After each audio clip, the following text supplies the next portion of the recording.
but still not good. We'll accept that one. My name is Victor Coker. This is Mr. Eli Fulton. We work in the IT department here at East Central. No offense intended, but I hope I don't ever talk to y'all again. That just means that things are working like they're supposed to and you're not having problems, okay? That's all I mean by it. Otherwise, hey, look, I'm happy to see you and chit chat with you. You'll find I'm probably the most outgoing of all the IT guys here on campus. Eli can probably confirm. I actually do. I participate in some other things. I've been in a couple of the spring musicals here, Beauty and the Beast, what was the other one? SpongeBob. Yeah. So, yeah, I was Perch Perkins in SpongeBob, so, yeah. I'm here this morning to talk to you about getting connected and some of the things that we as an IT department support and some of the things that we help you with and show you where some information is. Is there anyone in here who has not logged into your student portal in your account at least once? So everybody's logged in before. Great. Then you know about two-factor authentication. We have to have that for security purposes. You authenticate your account either by one, getting a text sent to your phone number and you putting in that code, or number two, you use the Microsoft Authenticator app. Either one is totally acceptable to us. However, if you change phone numbers and you use the text code, you will have to get in contact with us because you don't have the access to change that authentication phone number yourself. You'll have to talk to us and we can change that for us in instant change, boom. If you use the Authenticator app, be aware it's a one-to-one link with that install of that app with your account. If you pull the app off your phone and put it back, you will have to call us. If you get a new phone, even if you keep the same number, you will have to call us. It does not transfer like that. So what we will do, you get in touch with us, we will reset your authorizations to make you re-register. It takes just a very few minutes and you'll be good to go. It'll work fine after that. We are a Microsoft shop here. So you will be using Outlook, things like that. It's a single sign-on spot. This is your My App stuff. It's myapps.microsoft.com.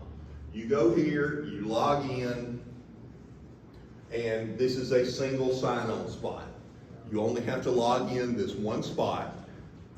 The icons of stuff that you have access to at that particular point will show there. Just click the icon you want. It opens up in a new tab and you're automatically logged in.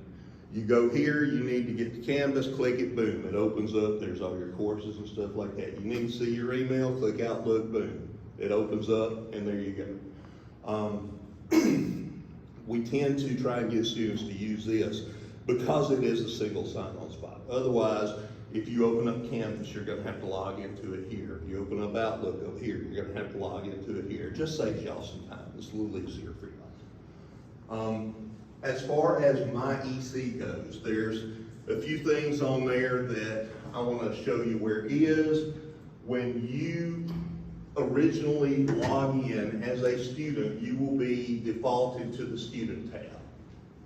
Okay, this particular section right here is where you will register for classes or you will see your schedule.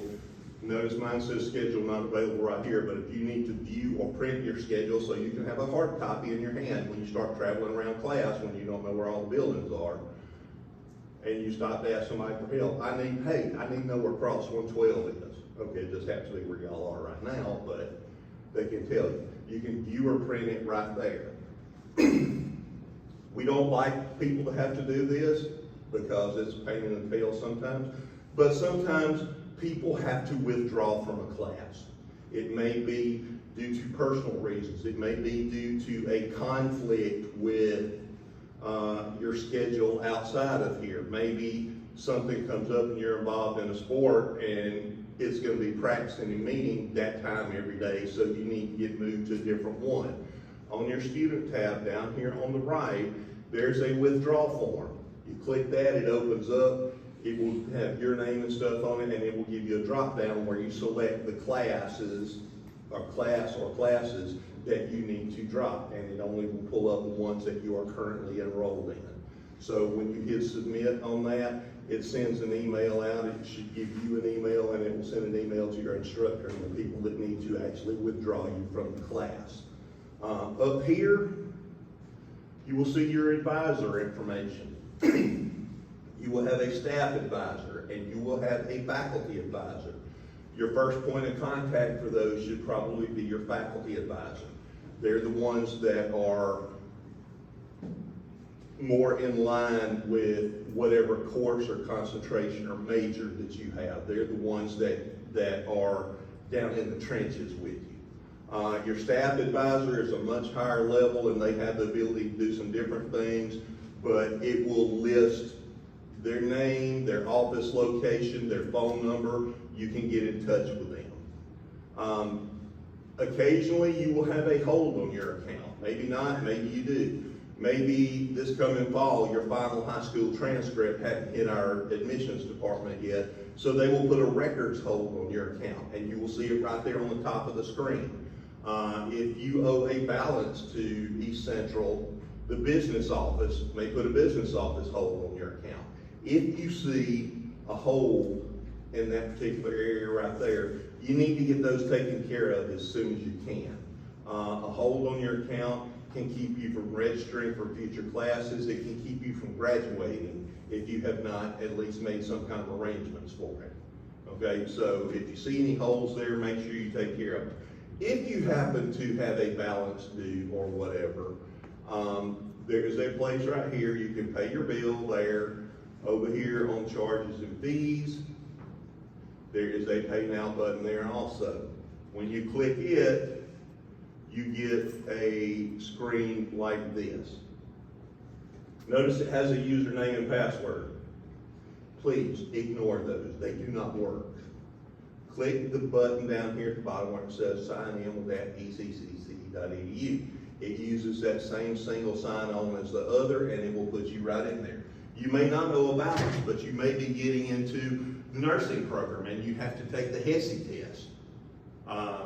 Go in there to pay the fee for your HESI test. There's just some different things in there where you may have to do it. You're all familiar with Canvas, right? Okay, Canvas, there is also, if you didn't know it, there is a mobile app that you can put on your mobile device, tablet, phone, whatever. When you go, if you use that, if you choose to use that, when you go to set your information up in there, please make sure you choose East Central Community College from here. There is an East Central University out there. I believe it's in Missouri. Make sure you don't choose the wrong college, okay? We're totally cool with you using the mobile app, although I personally don't see how you can do assignments and stuff on something about this big. It's just not me. I guess I'm too old school. Inside of Canvas, you all know there's a internal email messaging system where your instructors can get in touch with you and such. If they send you a message there, it also transfers over to your student email, which is, you can use Outlook to do that. There's an Outlook app for your phone. You can use the web version, it doesn't matter. We're totally fine with either one. Email is the primary way that East Central will communicate with you. So be careful about scams and phishing stuff. We're all familiar with those. There's a current one going around now that from text messages where they're saying you've got outstanding tickets and stuff, and if you don't pay by whatever date, you know, they're gonna put out a warrant for your arrest and all this kind of junk.